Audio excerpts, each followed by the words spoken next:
히브리서 6장 13절에서 20절까지 말씀입니다. 우리의 소망과 연관된 아주 중요한 성경 구절입니다. 하나님께서 아브라함에게 약속하실 때에 두고 맹세하기가 자기보다 더 큰 자가 없으므로 자신을 두고 맹세하며 말씀하시기를 반드시 내가 너를 복주고 복주며 또 번성케 하고 번성케 하리라 하셨더니 그가 그처럼 끈기 있게 견딘 후에 그 약속을 받았느니라. 실로 사람들은 자기보다 더 위대한 일을 두고 맹세하나니 확정을 위한 맹세는 그들에게 모든 다투는 일의 종결임이라. 이 점에 있어서 하나님께서는 약속의 상속자들에게 자기의 뜻이 불변함을 충분히 나타내시려고 그 일의 맹세로 확정하셨으니, 이는 하나님께서 거짓말하실 수 없는 이 두 가지 변치 못할 사실로 인하여 우리 앞에 놓여진 소망을 붙잡기 위해 피난처를 찾아 나온 우리로 든든한 위로를 받게 하려 하심이라. 우리가 이 소망을 혼의 닷같이 가졌으니 확실하고 견고한 소망이라. 이로써 우리 혼이 휘장 안에 있는 곳으로 들어가나니 선두주자이신 예수께서도 우리를 위하여 그곳으로 들어가시어 멜키세덱의 계열에 따른 영원한 대제사장이 되셨느니라.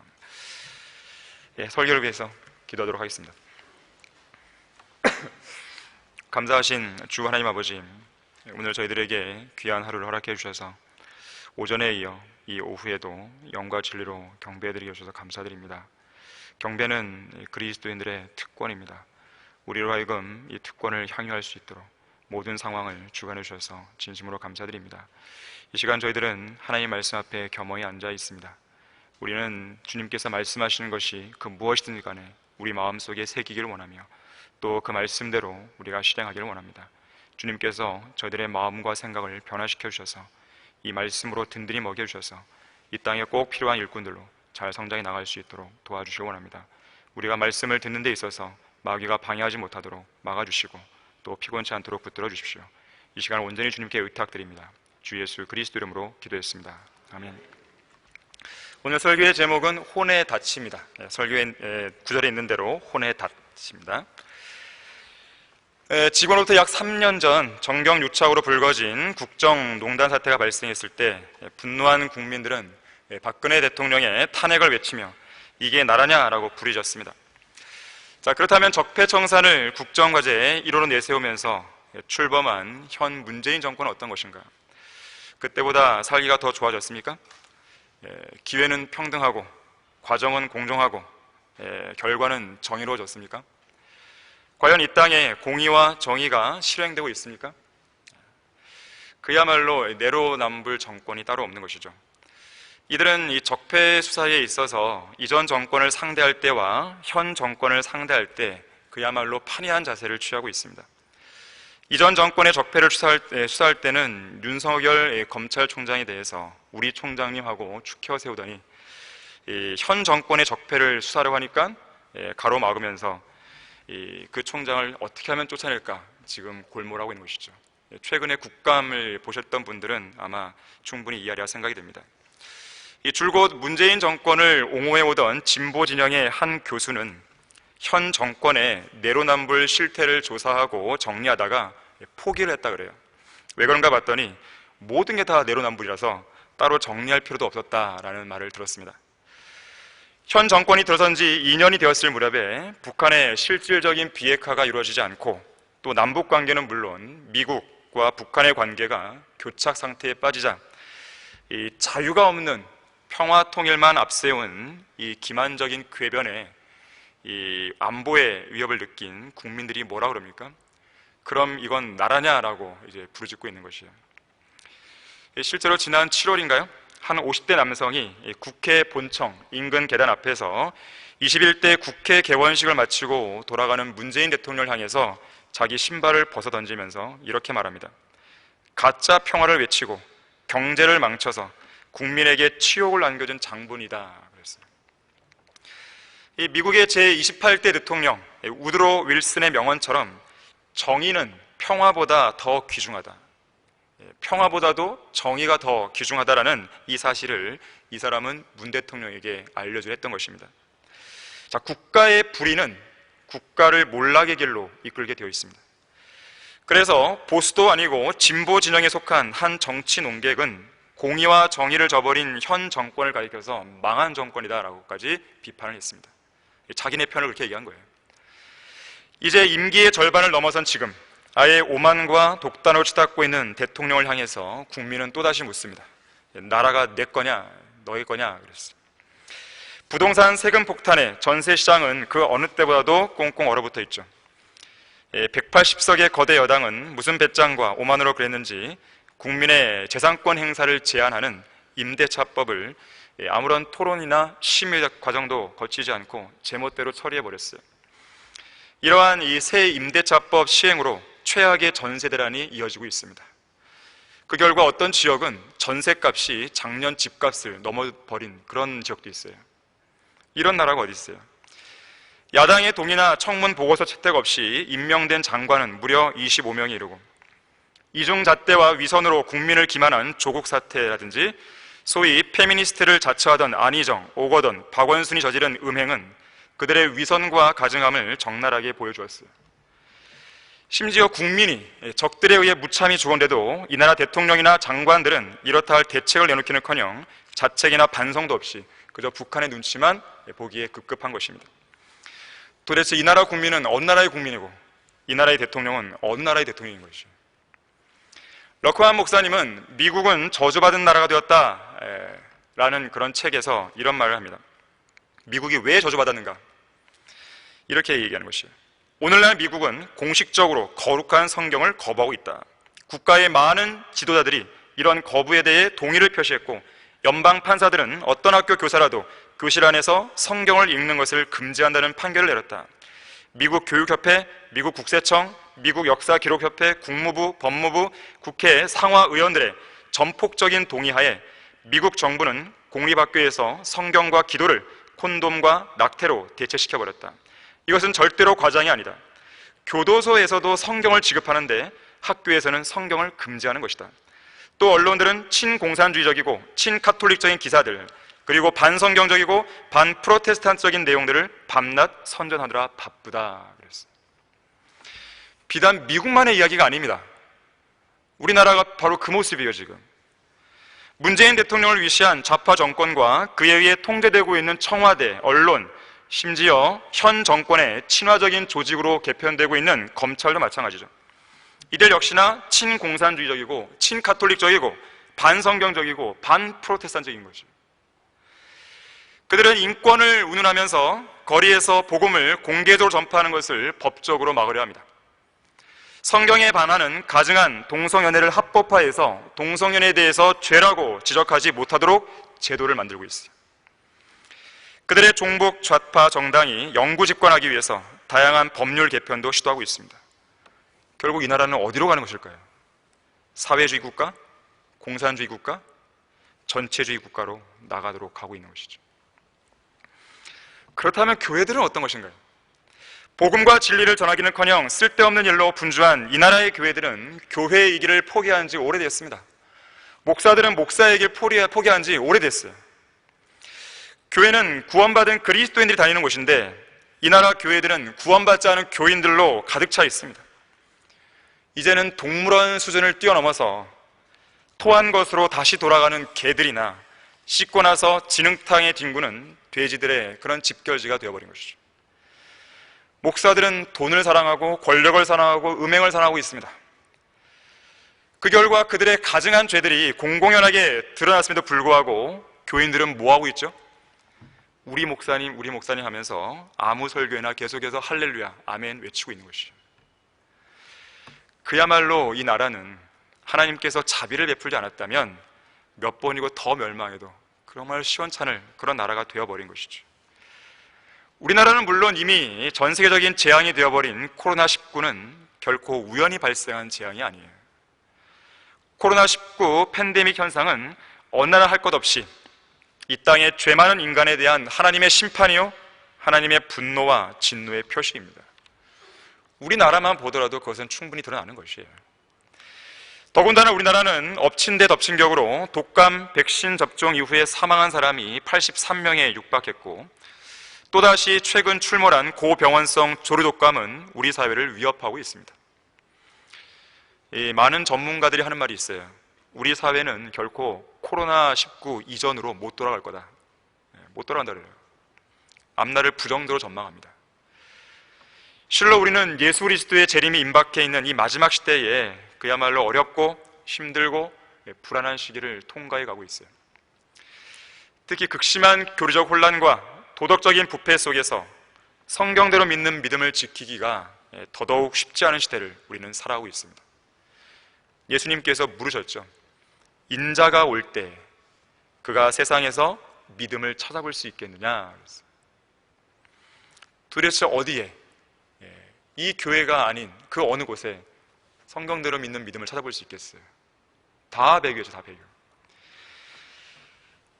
우리는 이처럼 어려운 시기에 우리에게 절실하게 필요한 것이 있다면 오늘 우리가 본문 읽었듯이 우리 각자를 흔들리지 않도록 견고하게 붙잡아줄 확고한 소망입니다.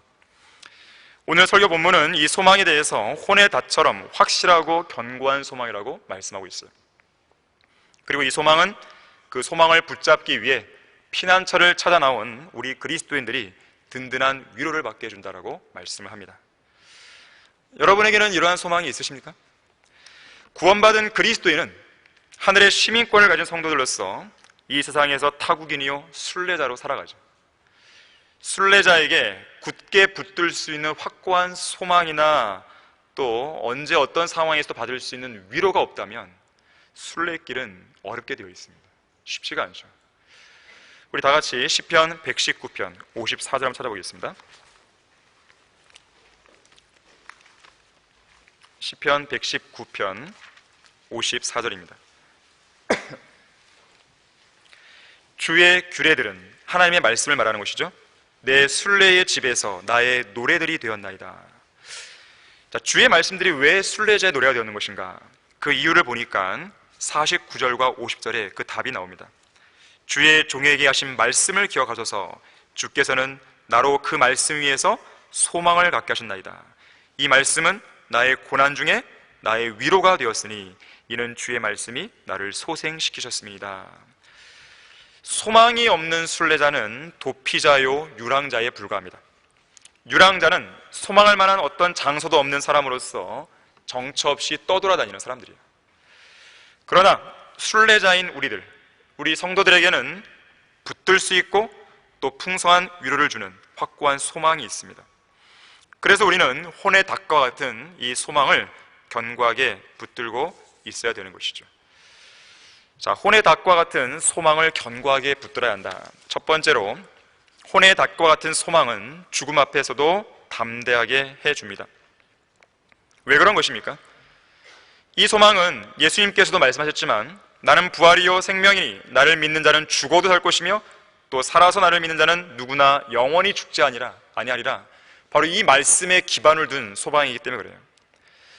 성경은 이러한 소망을 가리켜서 확고한 소망이다, 선한 소망이다, 기쁨의 소망이다, 부끄럽지 않은 소망이다, 위대한 하나님이신 예수 그리스도의 영광스러운 나타나심을 기다리게 하는 복된 소망이다 그랬어요. 자, 우리가 갖고 있는 소망은 뜬구름 잡는 소망이 아닙니다. 추상적인 소망이 아니에요. 아주 구체적이고 손으로 확실하게 붙들 수 있을 만큼 실제로 이루어질 살아있는 소망인 것이에요. 또한 이 소망은 우리의 몸이 구속되는 영광스러운 소망이고 또 이 시대에 우리의 삶을 정결하게 지켜주는 그러한 소망이기도 한 것이에요. 예수님의 다시 오심을 기다리는 사람들은요 정결한 삶을 살 수밖에 없어요. 예수님이 당장 오실 거라는 것을 믿고 소망하는 사람이 죄를 지을 리 있겠습니까? 그럴 확률은 제로죠. 그러한 소망이 없기 때문에, 흔들리기 때문에 죄를 지고 사는 것이에요. 자, 우리는 이러한 소망을 어떻게 가졌습니까? 죽음에서 다시 살아나신 예수 그리스도를 통해 갖게 된 것이에요. 사망을 이기시고 무덤을 깨트리시고 일어나신 예수 그리스도의 부활이 있었기 때문에 우리는 이 확고한 소망을 갖게 된 것입니다. 이 1800년대 후반 어떤 설교자보다도 강력한 설교를 통해서 예수 그리스도만을 드높였던 설교자가 있었습니다. 바로 토마스 에드위트 탈마지라는 설교자예요. 이 탈마지가 이와 연관해서 이렇게 말했어요. 만일 예수님께서 죽음에서 부활하지 않았다면 대자연의 고동치는 심장 소리는 멈췄을 것이고 우리 인간들이 할 수 있는 일이라고는 그저 쓸모없이 버려진 채로 그 위대한 시체 곁에 우두커니 서서 어두컴컴한 무덤 속에 묻힐 때까지 소망 없이 기다리는 것 뿐이었을 것이다 그랬어요. 실제로 예수 그리스도의 부활이 없었다면 인간의 무덤들은 그 뼈들이 먼지와 재로 변하면서 영원한 침묵을 지켰을 것입니다. 하지만 무덤을 비우시고 부활하신 예수님께서는 그분을 믿고 구원받은 성도들에게 이렇게 말씀하시죠. 내가 살고 너희도 살겠습니다. 인류 역사상 최고의 빅뉴스, 바로 무덤에서 온 소식이에요. 누가 잘 얘기했듯이 마태복음 28장 6절에서 그분은 여기에 계시지 않고 말씀하셨던 대로 살아나셨느니라, 와서 주께서 누우셨던 자리를 보라 그랬어요. 보면 뭐합니까? 그 자리는 비어 있습니다. 비어 있는 것이에요. 하지만 세상 죄인들은 이 빈 무덤에 대해서 상당한 집착을 보입니다. 그리고 어떻게 해서든지 빈 무덤이 아니라고 주장하기 위해서 갖가지 술수를 벌여요. 논쟁과 시비를 거는 것이에요. 하지만 사도행전 1장 3절에 나와 있듯이 많은 무오한 증거들로 예수님의 부활은 입증이 됩니다. 성경 그 자체가 먼저 증거 목록 1호죠. 예수님의 죽음과 부활에 대해 예언했고 그대로 이루어졌잖아요. 그것이 성경에 기록되어 있잖아요. 그 자체가 증거 목록이 되는 것이죠. 두 번째로는 법정에서 두세 사람의 증인만 있어도 그 효력을 발휘하는데 당시에 예수님의 부활을 목격했던 사람이 무려 500명 이상이나 된단 말이에요. 만일 의심 많은 누군가가 이 500명의 증인들을 일일이 만나서 신문합니다. 그리고 사건의 진위를 확인하려 했다면 그 500명의 증언 내용들을 토대로 해서 진실 여부를 가릴 수도 있었을 것이에요. 정말로 부활이 거짓이었다면 500명의 증인들의 진술들은 반드시 엇갈리게 나왔을 것입니다. 어떤 사람 또 그러죠. 그들이 서로 교묘하게 짜고 완벽한 알리바이를 맞출 수 있지 않겠냐. 두세 사람 맞추는 것도 힘든데 500명이 맞출 수 있을까요? 더군다나 이 당시에 예수님의 부활이 사실이라고 이야기하게 되면요, 목숨을 내놔야 돼요. 유대주자들이 그들을 가만두지 않았습니다. 그래서 신변 안전을 위해서라면 설령 예수님의 부활을 목격했다 하더라도 거짓말해야 됩니다. 부활 안 했다고. 근데 당시에 부활의 증인들은 어땠습니까? 담대하게 성경 곳곳에서 조금도 주저하지 않고 예수님의 부활을 거침없이 증언했어요. 담대함이라고 하는 것은 거짓말쟁이들은 못합니다. 담대함은 정직함을 바탕으로 하는 것이에요. 거짓말하는 사람은 결코 담대할 수가 없어요. 자, 이처럼 무오한 증거들로 제시되는 부활 앞에서 죄인들은 계속 부인하며 예수님의 부활을 인정하지 않겠다고 고집스럽게 버티고 있습니다. 이들은 마치 뭐와 같냐면 기어코 진실이 있는데 기어코 진실을 거부한 채 지옥의 불길로 뛰어들겠다고 떼쓰는 사람들 같아요. 왜 그렇게 그들은 그러는 것인가? 이유는 세 가지입니다. 예수님께서 살아나지 못하셨어야 성경이 거짓말이 되거든요. 또 복음도 우리가 믿는 믿음도 헛것이 되고 엉터림이 판명되거든요. 그걸 원하는 거예요. 두 번째는 복음을 전파했던 우리가 모두 거짓말쟁이가 되고 우리 역시 여전히 죄들 가운데 남아있는 것이죠. 세 번째로는 구원받고 죽은 성도들은 모두 멸망한 사람들이고 현재 살아있는 우리는 역시 세상에서 가장 비참한 사람이다. 이걸 입증해 보이고 싶은 거예요. 최종적인 목적은 뭐냐면 그렇게 판명되어야만 스스로 안심하고 지옥에 갈 걱정 안 하면서 화인 맞은 양심으로 제멋대로 죄를 짓고 싶은 거예요. 결국 그것입니다. 하지만 구원받지 않은 사람은 한시라도 마음 편히 발 뻗고 지낼 수가 없을 겁니다. 왜 그럴까요? 예수님의 누워있던 자리는 비어있기 때문에 그렇습니다. 자, 그렇게 무덤을 비우신 예수님께서는 우리를 죄와 사망과 지옥의 저주 가운데 내버려 두지 않으시고 구속의 길을 마련해 주신 거예요. 율법의 저주로부터 모든 죄악에서 우리를 구속해 주셨기 때문에 우리가 살아있는 소망을 가지고 언제 어느 때라도 어느 누구 앞에서도 담대하게 서 있을 수가 있는 것이죠. 그리스도인들은 결코 위축될 필요가 없습니다. 그럴 이유가 없어요. 우리를 보호하시는 살아계신 하나님이 계시기 때문에 어느 누구 앞에서도 담대하게 우리가 할 말을 할 수 있는 것이죠. 그것이 우리에게 주어진 담대함이라는 것을 기억하셔야 됩니다. 이처럼 인류를 위한 구속은 하나님께서 친히 인류를 찾아오심으로써 시작이 되었습니다. 초림 당시에 예수님께서 이 땅에 오신 목적은 잃어버린 죄인들을 찾고 구원하시기 위함이죠. 그래서 구주이신 예수님께서는 십자가의 보혈을 통해 우리의 마음에도 찾아오신 거예요. 우리가 먼저 주님을 찾은 게 아니에요. 우리가 먼저 주님께 손을 내민 게 아닙니다. 주님께서 먼저 우리의 마음 문을 두드리셨고, 우리는 예수님의 방문을 거절하지 않았고 즉시 마음 문을 열고 예수님을 믿음으로 영접한 것이에요. 자, 이것이 죄인이었던 우리를 향한 예수님의 첫 번째 방문이었습니다. 그러나 우리는 첫 번째 방문에 만족하는 사람들이 아닙니다. 우리는 예수님의 두 번째 방문을 기다리고 있어요. 첫 번째 방문이 우리 혼의 구원을 위한 것이었다면, 두 번째 방문은 우리 몸의 구속을 위한 방문입니다. 우리는 그날을 간절히 소망하고 있는 것이에요. 우리의 시민권은 하늘에 있으므로 우리가 그곳으로부터 오실 구주이신 주 예수 그리스도를 기다리고 있으니, 그가 만물을 자신에게 복종시키는 그 능력의 역사로 인하여 우리의 천한 몸을 그분의 영광스러운 몸같이 변모시키시리라. 빌립보서 3장 20절 21절 말씀입니다. 예수님께서는 그분의 약속대로 반드시 오실 것이에요. 이제는 더 이상 지체하지 않으실 것입니다. 다만 사람들이 전혀 예기치 않은 순간에, 기대하지 않았던 순간에 오실 거예요. 물론 항상 예수님을 기다려왔던 성도들은요, 그날이 도둑같이 덮치진 않겠죠. 성도로서 항상 휴거를 간절히 기다리며 온전한 삶을 살아왔던 사람에게는 그날이 그야말로 즐겁고 기쁜 환희의 날이 될 것이에요. 펄쩍펄쩍 뛰겠죠. 성도로서 그렇게 간절히 기다리지 않았던 사람은 어떨까요? 너무 갑작스러운 날이 될 것이겠죠.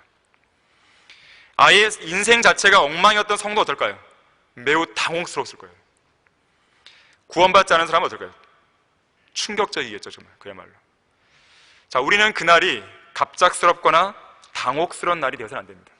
정말로 기다린 보람대로, 아, 바로 그날이군요 하고 우리는 올라가야 되는 거예요. 이 휴거라는 말 속에는 환희죠. 환희라는 의미가 있어요. 이 기쁨은 세상에서 누릴 수 있는 그 어떤 기쁨과도 비교가 안 되는 극도의 전율이 느껴지는 기쁨입니다.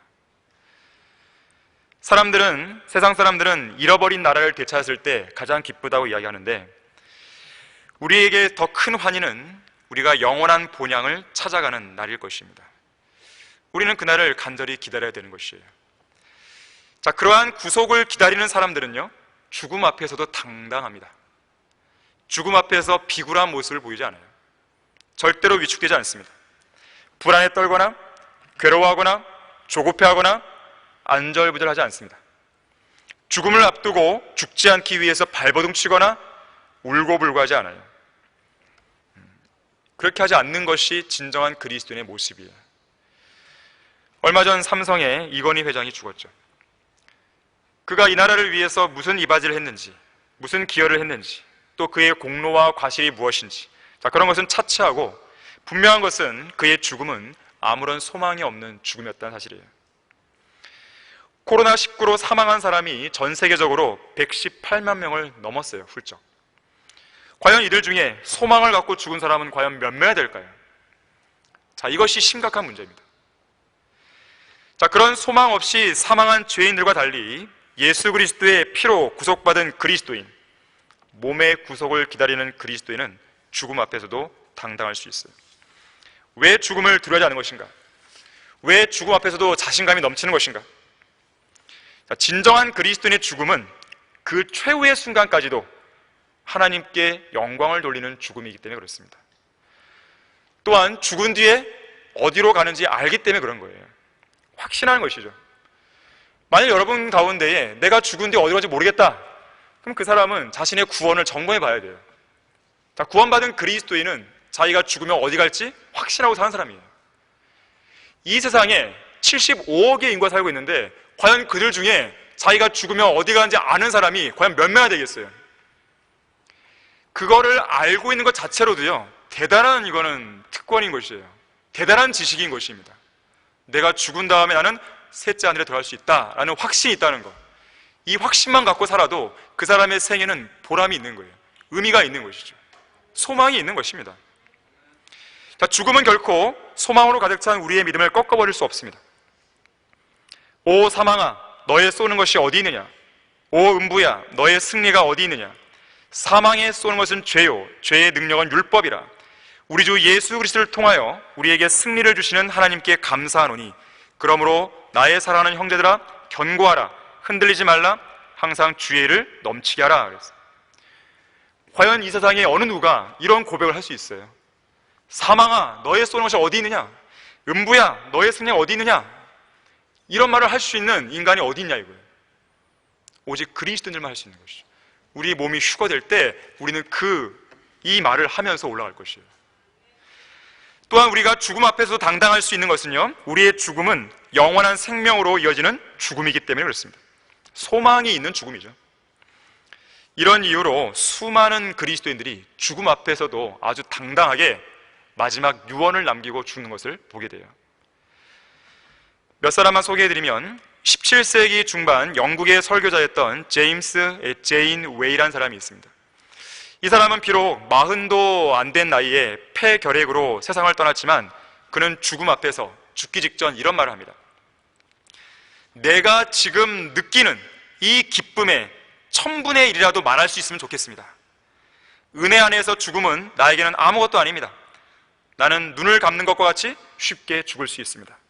왜냐하면 내가 지금 바라보고 있는 저 하늘나라의 영광으로 인해서 너무나 기쁘기 때문입니다. 그랬어요. 존 버녀는 임종수 씨에 이렇게 말했습니다. 나를 위하여 울지 말고 너희를 위하여 울라. 나는 우리 주 예수 그리스도께 가노라. 하나님께서 그의 아들의 중보로 나를 영접하시되 우리가 새 노래를 부를 곳으로 영접하시리라. 그리고 거기서 영원토록 머물리라. 한 명만 더 소개해드리면 그리스도인이자 과학자인 마이클 패러데이는 임종하기 직전에 사람들이 이렇게 물었다고 그래요. 패러데이, 이제 죽으면 당신의 혼이 어떻게 될 것이라고 추측합니까? 물었어요. 그때 패러데이가 말합니다. 추측이라고요? 나는 추측으로 살지 않습니다. 나는 확신 속에 살고 있습니다. 그리고는 이렇게 말합니다. 나는 이제 곧 그리스도와 함께 있게 됩니다. 나는 그것으로 충분합니다. 라고 했던 것이에요. 자, 이것이 그리스도인의 삶입니다. 혼의 닷과 같은 소망을 견고하게 붙들라. 두 번째로, 혼의 닷과 같은 소망은 우리가 위에 있는 것들을 바라보게 해줍니다. 자, 언젠가도 말씀드렸지만 그리스도인의 마음은 주님께서 계시는 저 셋째 하늘 향해 열려 있어야 돼요. 왜 그런 것인가? 우리 믿음의 창시자요 완성자이신 예수 그리스도께서 선두주자로서 이미 그곳으로 들어가셔서 우리를 위한 영원한 대제사장이 되셨기 때문에 그래요. 자, 온 우주에서 우리를 가장 사랑하시는 예수님께서 바로 그곳에 앉아 계시는 것이에요. 주님께서 우리를 사랑하신다는 이 사실에는 추워도 의심할 필요가 없습니다. 그리스도의 사랑은 우리를 강권한다고 그랬어요. 이 말씀을 그냥 대충 넘기시면 안 됩니다. 주님의 강권하시는 사랑은 그분의 십자가로 나오는 죄인들을 구원할 뿐 아니라 구원하신 성도들을 강력하게 지배하는 힘이 되는 것이죠. 이 세상 사람들을 정복하는 힘은 인간의 힘이나 어떤 권력이 아닙니다. 죄인들을 암흑으로부터 광명으로 인도하시기 위해 십자가에서 인류를 대신하여 하나님의 진노의 심판을 받으신 예수 그리스도의 사랑이야말로 많은 사람들의 그 힘을 압도하는 것이에요. 그래서 우리의 마음은 강권하시는 그리스도의 사랑으로 붙들려 있는 것입니다. 우리를 향한 예수 그리스도의 사랑은 그 어떤 것으로도 꺾을 수 없어요. 저지할 수 없어요. 굴복시킬 수 없습니다.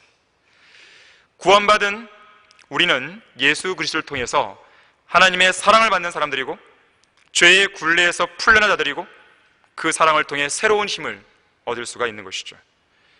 그 어떤 것도 우리를 하나님의 사랑에서 끊어낼 수 없는 것이죠. 자, 그러한 위대한 사랑을 베푸시는 주님이 저 하늘에 계신데 한눈을 팔 수 있겠습니까? 한눈을 판다는 건 그건 뭐예요? 내가 그만큼 주님의 사랑에서 멀어져 있다는 것이에요. 골로새서 3장 1절 2절은 이렇게 말씀합니다. 그러므로 너희가 그리스도와 함께 살아났으면 위에 있는 것들을 구하라. 거기에는 그리스도께서 하나님의 오른편에 앉아 계시니라. 위에 있는 것들에 너희 마음을 두고 땅에 있는 것들에 마음을 두지 말라 그랬어요. 자, 이것은 물리적인 중력의 법칙을 거스르는 또 하나의 영적 중력의 법칙인 거예요. 우리를 이 땅으로 끌어내리려는 그 중력의 법칙을 이겨내고 우리의 마음과 우리의 시선은 저 하늘로 향하고 있는 것입니다. 구원받은 우리 혼의 닻은 저 영원의 장소인 셋째 하늘에 너무도 확고하게 깊숙이 박혀 있어서 어느 누구도 이 강렬한 소망을 끊어낼 수 없어요. 자, 그리스도인은 고개를 들어서 하늘을 쳐다보는 사람이지 고개를 이 땅에 쳐박고 사는 사람들이 아니에요. 자, 그런데도 죄로 가득 찬 이 세상에서 무언가 얻어먹을 게 없나? 그런 식으로 쓰레기통에 고개를 쳐박고 킁킁대며 쓰레기를 뒤지는 사람들이 너무 많다는 것이죠. 이건 치욕입니다. 자, 그리스도인으로서 세상을 살아가고 있다 한다면 치욕 중에 치욕이에요. 그것은 짐승처럼 사는 것과 다를 바가 없는 것입니다. 세상 죄인들에 의해서 위축당해서 어떻게든지 세상과 타협하려는 그리스도인들, 치욕 중에 치욕스러운 인생을 살고 있는 것이에요. 믿음도 없고 기도 응답도 받지 못하고 아무런 간증도 없는 인생, 치욕 중에 치욕인 것이죠. 자, 구원받은 그리스도인들은 결코 이 세상에서요 만족할 수 없어요. 만족하는 것 자체가 이상한 것입니다. 만족할 수도 없고 만족해서도 안 되는 것입니다. 우리의 구속주께서 앉아 계시는 저 셋째 하늘을 바라보는 것, 그것이 우리의 자연스러운 본성이에요. 그래서 사도 바울은 뭐라 그럽니까? 이러한 본성을 가리켜서 그리스도와 함께 있을 욕망이다 그랬어요. 빌립보서 1장 23절에서 이렇게 말씀합니다. 내가 그 둘 사이에 끼어 있으니 내가 떠나서 그리스도와 함께 있을 욕망을 갖는 그것이 훨씬 좋으나 그랬어요. 지금 바울이 무언가에 끼어 있어요. 뭐에 끼어 있냐면 이 땅에 남아있는 일과 그리고 하늘나라로 빨리 가고 싶은 그 욕망과 이 사이에 껴 있는 거예요. 이 땅에 남아있어야 되는 이유는 뭐냐면 당시에 바울의 손길이 필요했던 성도들이었어요. 바울의 가르침이 필요했던 성도들이었습니다. 그 일을 위해서 남아있는 일이 아니고서는 바울은 빨리, 한 살도 빨리 저 셋째 하늘로 가기를 원했던 것입니다. 우리가 자신의 차 있으니 정녕 몸에서 떠나 주와 함께 있는 것을 오히려 더 원하노라 그랬어요. 자, 이것이 우리의 갈망이 되어야 돼요. 혼의 닭 같은 소망을 가진 그리스도인은 항상 저 영원에서 그리스도와 함께 영원히 살 거라는 사실을 의식하며 살아야 되는 것입니다. 여러분의 인생을 지배하는 강렬한 욕구는 무엇이에요? 카톨릭의 교황들, 정복자, 통치자들, 모든 왕들의 강렬한 욕망은 땅을 차지하는 것이었어요. 정복전쟁. 모든 종교 지도자들의 강렬한 욕망은 사람들의 호감을 사는 것이고 가난하고 소외된 사람들을 돌보는 것이고 하나된 세상, 갈등 해소, 화해와 일치, 이것이 그들의 욕구예요. 이 나라 대형교회 목사들의 강렬한 욕망은 무엇입니까? 부동산이고 교회 건물이고 토지고 사람 숫자고 헌금 액수죠. 여러분의 인생을 지배하는 강렬한 욕망은 무엇이에요? 조그만 사회적 보장입니까? 건강 보장입니까? 인생에서의 성공, 몇 개의 졸업장, 수많은 자격증, 좋은 대학, 좋은 직장, 승진, 화려한 결혼식, 우승컵, 메달, 수많은 상장들, 신문에 이름을 내는 것, 세상 지식, 세계 여행, 성황을 이루는 장례식, 수많은 화환들, 이런 것들이세요? 자, 우리의 인생이 이런 것들로만 점철되어 있다면 우리는 세상에서 가장 비참한 사람입니다. 여러분의 마음을 사로잡고 있는 강렬한 욕구가 무엇입니까? 위에 있는 것들입니까? 아니면 땅에 있는 것들입니까? 위에 있는 것들로 우리의 마음을 사로잡게 하기 위해서 땅에 있는 것들을 과감하게 버릴 용기는 없으세요? 영혼을 바라보았던 사람들의 가장 큰 특징은 순간의 쾌락이냐 아니면 영원한 즐거움이냐, 이 문제에서 항상 영원한 즐거움을 택했다는 것이에요. 고난이 있어도 잠깐의 순간의 쾌락을 선택하지 않았습니다. 위의 것들에 마음이 사로잡혀 있는 사람들에게는 예수 그리스도의 영원한 왕국에 들어가는 입구가 풍성하게 마련됩니다.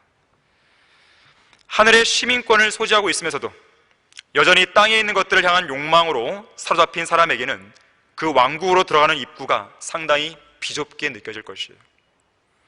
마치 열차의 문이 막 닫히는 순간에 간신히 문틈으로 비집고 들어와 휴 하고 한숨 돌리는 사람들처럼 하루하루의 영적 생활을 아주 근근히 겨우 이어나가는 것이에요. 자, 과연 그런 삶을 사는 성도가 하나님께서 주시는 그 풍성한 삶이 어떤 것인지 알겠습니까? 하나님의 헤아릴 수 없는 위대하심을 누릴 수 있겠습니까? 많은 물들로도 끌 수 없는 하나님의 사랑을 누릴 수 있겠습니까? 과연 그런 성도가 모든 지각을 초월하시는 하나님의 평강을 알겠으며 말할 수 없이 영광으로 가득 찬 그 기쁨을 이해할 수 있겠습니까?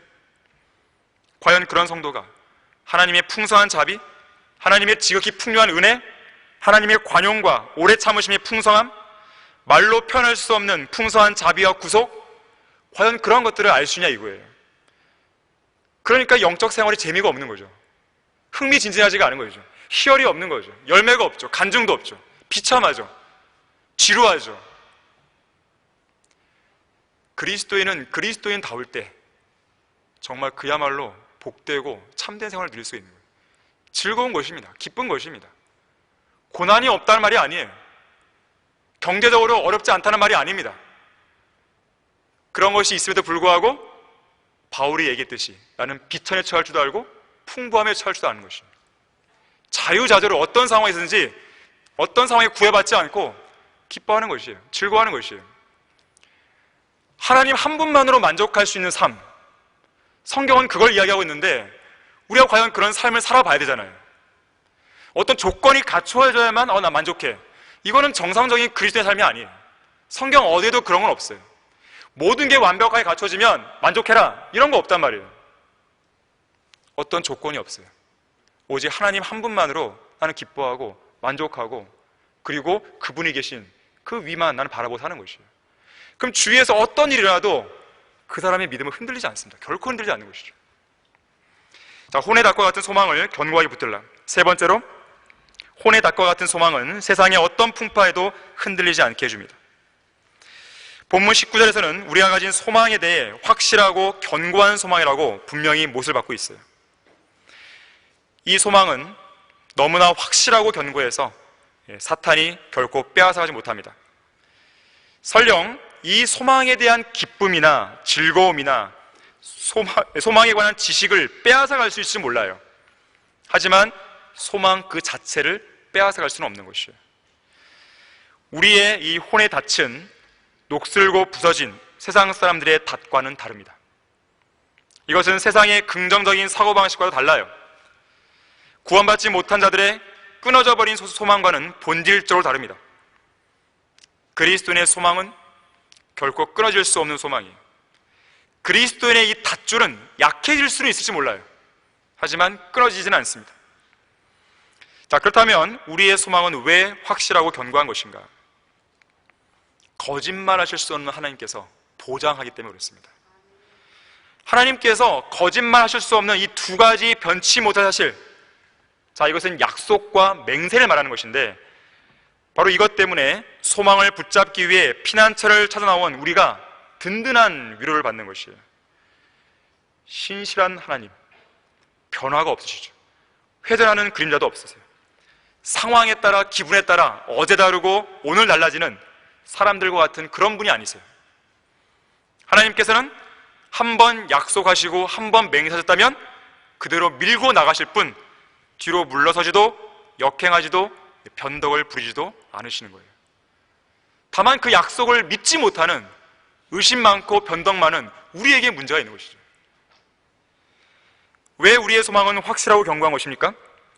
우리의 닻은 좋은 땅에 던져졌기 때문에 그래요. 모래밭에다가 닻을 던져놓는 사람은 없습니다. 견고하지 못한 땅에 닻을 던져놓으면 오래 버티지 못하고 금세 빠져버리죠. 그리고 선박은 파도에 휩쓸려 파손되고 맙니다. 자, 그리스도인의 닻은 예수 그리스도께서 이미 완성해 놓으신 위대한 구속의 근거를 두고 있어요. 예수 그리스도의 보혈에 근거를 두고 있습니다. 영원히 효력을 상실하지 않는 예수 그리스도의 보혈에 우리의 소망의 닻은 내려져 있는 것이에요. 죄인들의 흘려진 피는 말라버리거나 썩지만 예수님의 피는 지금도 식지 않고 뜨겁게 흐르고 있어요.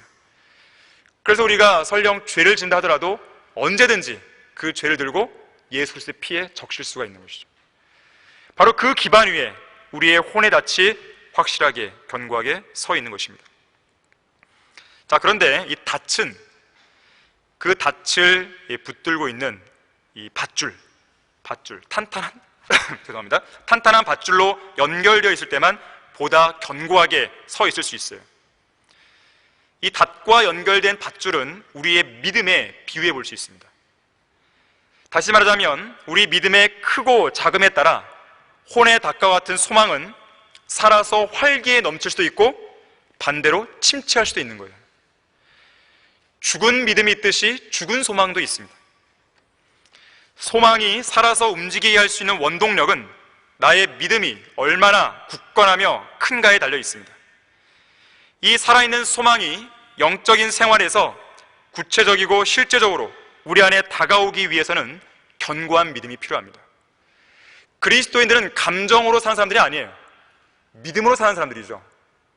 감정으로 사는 사람들은요, 감정에 따라서, 상황에 따라서 금방 믿음을 저버립니다. 그것이 아니에요. 자, 밧줄이 느슨하게 되어 있거나 썩어 있다면 그것은 파선 직전에 있는 것과 똑같은 사람이에요. 그래서 디모데전서 1장 19절에서는 믿음과 선한 양심을 붙들라. 어떤 사람은 믿음에 대한 선한 양심을 내던짐으로 파선하였느니라 그랬어요. 혼의 닻을 든든하게 동여맬 수 있는 믿음은 하나님을 온전히 신뢰하는 기도에서 나옵니다. 우리의 생명이신 하나님께 기도를 드릴 수 있어요. 생명의 하나님께서는 우리를 돕는 분이시기에 언제 어디에서든지 우리의 기도를 우리는 드릴 수가 있는 것이죠. 우리의 도움이 어디에서 오는가? 목사님께서 늘 말씀하시던 것이죠. 우리의 도움이 어디서 오는 것인가? 하늘과 땅을 지으신 주 하나님으로부터 온다고 시편 121편을 말씀합니다. 내가 나의 도움이 오는 산들을 향하여 내 눈을 들어 올리리니 나의 도움이 하늘과 땅을 지으신 주께로부터 온도다. 그가 너의 발을 실족시키지 아니할 것이며 너를 지키시는 그는 졸지 아니하시로다. 보라, 이스라엘을 지키시는 그는 졸지도 아니하시고 주무시지도 아니하시리라. 주께서는 너를 지키시는 분이시니 주께서 내 오른편에서 내 그늘이 되시는도다. 낮에 해가 너를 치지 못할 것이며 밤의 달도 치지 못하리로다. 주께서 모든 악으로부터 너를 보호하시리니 그가 너의 혼을 보호하시리라. 주께서 너의 나가고 들어옴을 지금부터 영원무궁토록 지키시리로다 그랬어요. 시편 121편 1절에서 8절까지 말씀입니다. 자, 우리는 인생에서 심한 폭풍우가 불어닥칠 때가 한두 번이 아니죠. 그때마다 우리는 도움이 되시는 하나님께 달려가야 돼요. 피난처를 찾아서 주님께 피신해야 됩니다. 그것이 우리가 살 길이에요. 그것이 우리가 보호받을 수 있는 길이에요. 우리가 주님께로 피하는 건 당연한 것이에요. 연약한 인간이 피난처를 찾아 나서는 것은 당연한 일이에요. 무슨 미안한 일도 아닙니다. 당연히 해야 될 일이고 당연히 그렇게 해서 주님의 보호하심을 받을 수 있어야 되는 것입니다. 하나님의 눈은 항상 우리 믿는 성도들을 살피고 계세요. 그분의 귀는 우리가 부르짖는 기도에 항상 열려 있으세요. 우리가 도움만 요청하면 언제든지 우리의 굳건한 피난처가 되시고 견고한 망대가 되시고 불의 성벽이 되시고 그 어느 누구도 우리를 넘볼 수 없는, 우리를 대적할 수 없는 그런 상황으로 이끌어 가시는 거예요. 문제는 뭐냐면 이걸 믿느냐 이거죠. 이걸 믿어야 이 약속이 내 것이 되는 것이에요. 성경대로 믿는 그리스도인의 생활이라고 하는 것은 다른 게 아닙니다. 내가 정말로 있는 그대로 말씀을 믿고 실행하냐 이거예요. 여기에 모든 게 판가나는 거예요. 열매, 간증, 믿음의 진전, 지식의 진전, 신앙의 발전, 이 모든 것들, 교회의 성장, 이것은 바로 내가 나에게 주신 이 말씀을 얼마나 내가 그대로 믿고 실행하느냐, 여기에 달려 있어요. 모든 관건이 거기에 있습니다. 거기에 실패하기 때문에 많은 사람들이 그야말로 실패하고 비참한 인생을 살아가는 것이죠. 그리스도인답지 않은 그런 모습이 너무나 많이 보이는 것이죠. 하지만 하나님께서 보시기 얼마나 안타깝겠어요. 답을 분명히 알려주셨는데 그 정답대로 안 하는 것이죠. 기도는 우리를 안전한 항구로 이끌어주는 거예요. 인생의 폭풍우 속에서도 길을 잃지 않게 해주는 방향타의 역할을 해줍니다. 주님께서는 기도를 통해 마음을 주님께 의탁하는 성도들을 인생의 폭풍우 속에서도 완전한 화평 가운데 지켜준다고 약속하셨어요. 그냥 화평이 아닙니다. 이사야 26장 7절에 보게 되면 완전한 화평이라고 했어요. 사도행전 27장에 보게 되면 사도 바울이 로마로 압송되어 가죠. 그때 유로클리돈이라는 폭풍을 만나게 되죠. 그때 많은 사람들이 어떻습니까? 당황하고 할 때 우리는 이제 구조될 소망이 없어, 우리는 살 소망이 없어. 바로 그 순간에 바울이 이렇게 말합니다. 내가 속해 있고 또 내가 섬기는 하나님의 천사가 간밤에 내 곁에 서서 말하기를 바울아 두려워 말라, 내가 반드시 카이사 앞에서 서야 하리라. 그러므로 보라, 하나님께서는 너와 함께 항해하는 모든 사람들을 너에게 주셨느니라고 하였느니라. 그러므로 여러분이여 기운을 내라. 나는 하나님을 믿나니 나에게 말씀하신 그대로 되리라. 이것이 우리의 약속입니다. 소망에 관한 약속이 얼마나 많이 있어요. 성경에서 위로가 필요하시면 성경을 당장 펼치셔야 돼요. 소망이 약해졌다, 그럼 다른 걸 보지 마시고 성경을 바로 펼치셔야 됩니다. 그리고 하나님께서 뭐라고 말씀하시는지 유념하고 귀를 기울이고 그것을 자기 것을 만드시면 되는 거예요. 여기는 믿음이 필요한 것이죠. 바울이 기운을 내라고 말하는 것은 소망을 가지라는 것과 똑같은 것이에요. 왜냐하면 당시에 그 배에 탔던 많은 사람들이 우리에게는 구조될 소망이 없어 그랬거든요. 자, 모든 소망이 끊어진 상황 속에서도 소망을 가질 수 있는 믿음, 자, 이것이 우리에게 필요합니다. 스티븐슨이라는 사람이 기운을 내는 것이 어떤 의미인지 이렇게 말했어요. 온유함과 쾌활함은 완전한 의무다. 기분이 우울하거든 그것이 잘못된 것임을 알라. 기분이라는 것이 없을 수는 없으니 기분을 완전히 무시하라는 말은 아니다. 하지만 당신의 기분 때문에 더 착하고 순진한 사람들의 삶이 망쳐지지 않도록 하라 그랬어요. 함께 있으면 힘이 나는 성도가 있는가 하면 함께 있으면 힘이 빠지게 하는 성도가 있죠. 우리는 상대방에게 힘이 빠지게 하는 성도가 되어서는 안 됩니다. 우리는 서로 간에 힘을 내게 하고 기운을 내게 하고 격려하고 독려해줘도 시간이 부족해요. 그렇게 하더라도 마귀의 공격이 있기 때문에 우리는 연약해서 넘어질 수가 있는 것입니다. 하물며 그런 상황에서 더 힘이 빠지게 하는 성도가 있다고 한다면 그거는 뭐 말할 것도 없는 것이죠. 나 하나가 바르게 똑바로 섬으로써, 믿음 안에 굳게 섬으로써 옆에 사람을 세워줘야 돼요. 기운을 내게 해줘야 됩니다. 기운을 내라. 나는 하나님을 믿나니 나에게 말씀하신 그대로 되니라. 이것이 우리의 믿음이에요. 확신이고. 그래서 우리는 소망에 관한 이유를 누군가가 우리에게 물으면 이러한 확신이 있어야 대답할 수 있는 것이죠. 내가 왜 소망을 갖냐고요? 내가 왜 이런 어려움 속에서 기뻐하냐고요? 즐거워하냐고요? 웃을 수 있냐고요? 나에게는 혼의 닭과 같은 소망이 있기 때문에 그렇습니다. 나는 지금 죽어도 살 것이고 살아서 나는 또 들림 받으면 난 영원히 죽지 않는다는 소망이 있는 것이죠. 사망아 너의 쏘는 것이 어디 있느냐? 물을 수 있는 것이에요. 자, 그러한 담대함이 우리에게 있는데 과연 무엇이 우리를 두렵게 할 수 있겠어요? 무엇이 우리를 위축시킬 수 있겠어요? 자, 하나님의 말씀을 믿느냐 안 믿느냐, 여기에 달려 있습니다. 자, 결론적으로 요셉은 죽을 때에 그의 뼈들을 이집트에 남기고 싶지 않았습니다. 남길 이유가 없죠. 이집트라고 하는 것은 세상의 예표 아니겠습니까? 특히 요셉은 150가지 이상의 항목에서 예수님을 가장 잘 예표하는 인물이죠. 자, 예수님의 뼈들 중 단 하나의 뼈도 이 지상에 안 남았습니다. 예수님의 뼈는 모두 다 셋째 안으로 들어갔어요. 자, 그렇다면 예수님과 한 몸인 그리스도인들 역시나 그 뼈들이 이 땅에 남아있어야 할 이유가 없습니다. 우리의 뼈들 역시 죽었다면 살아나야 되고 또 휴거돼야 되는 것이죠. 이것이 약속이고 하나님께서 우리에게 주신 살아있는 소망이에요. 우리 다 같이 디도서 2장 13절 보겠습니다. 우리가 자주 읽는 말씀이지만 과연 이 소망이 나에게 진짜로 복된 소망으로 자리 잡고 있는지 물어보셔야 돼요. 2장 13절에서요. 그 복된 소망, 곧 위대한 하나님이신 우리 구주 예수 그리스도의 영광스러운 나타나심을 기다리게 하셨음이니 그가 우리를 위하여 자신을 주신 것은 우리를 모든 죄악에서 구속하시고 자신을 위해 정결케 하사 선한 일에 열심을 내는 독특한 백성이 되게 하려 하심이라 그랬어요. 하나님께서 우리를 찾아오셔서 하늘의 본향으로 인도하신다는 약속은 반드시 이루어질 일입니다. 이것이 반드시 이루어질 수밖에 없는 것은 창조주 하나님의 약속이기 때문에 그래요. 역사를 주관하시는 분의 약속입니다. 불가능한 것이 없으시고 어려워서 못할 일이 없으신 그분의 약속이에요. 열성을 가지고 그분의 모든 계획을 실행하시는 분의 약속인 것이에요. 재림을 기다리지 않는 사람은 진정한 그리스도인이 될 수 없습니다. 재림을 외치지 않는 사람은 진정한 사역자가 될 수 없습니다. 재림을 기다리는 성도만이 살아있는 그리스도인이에요.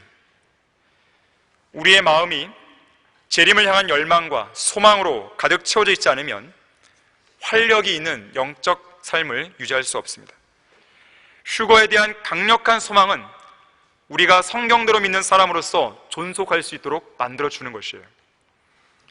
여러분의 혼의 닻은 견고합니까? 세파에 흔들리고 있지는 않으세요? 끊어질 듯 이리저리 심하게 흔들리고 있지는 않으세요? 확실하고 견고한 혼의 닭과 같은 소망을 붙들어야 됩니다. 그렇게 하면 그 소망은 여러분의 순례길에 있어서 든든한 위로가 되고 여러분의 간증이자 노래가 될 것이에요. 자, 무척 힘든 시기를 지나고 있습니다. 조금만 더 인내하고 주님의 오심을 기다려야 되는 것이에요. 조금 있으면 오실 이가 오시리니 지체하지 아니하시라 그랬어요. 이런 일들을 증거하신 분이 말씀하시기를 반드시 내가 속히 오리라 하시니라. 아멘. 그러옵니다. 주 예수여 오시옵소서 그랬어요. 휴거는 성도들이 이 세상에서 받는 고난의 종지부예요. 모든 위로의 절정입니다.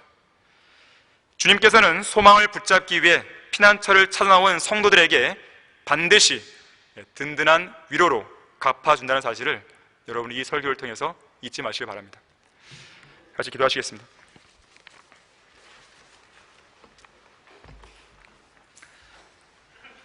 감사하신 주 하나님 아버지, 저희들에게 다시 한번 우리 안에 있는 복된 소망에 대해서 다시 한번 깨닫게 해주시고 또 느슨해졌던 부분들을 다시 한번 경각심을 갖게 해주셔서 참으로 감사드립니다. 참으로 어려운 시기를 통과하고 있습니다. 주님께서 도와주지 않으시면 저희들은 낙심하고 쓰러지고 절망할 수밖에 없습니다. 하지만 우리가 이 어려운 시기에 소망을 가질 수 있는 것은 주님께서 우리를 데리러 오시기 때문이 그렇습니다. 이 약속은 불변하는 약속입니다. 우리 성도들 가운데 단 한 사람도 휴거에 대한 소망, 이 복된 소망에 대해서 믿음을 갖지 못하는, 의심하는 그런 성도들이 없도록 주님 잘 붙들어 주십시오.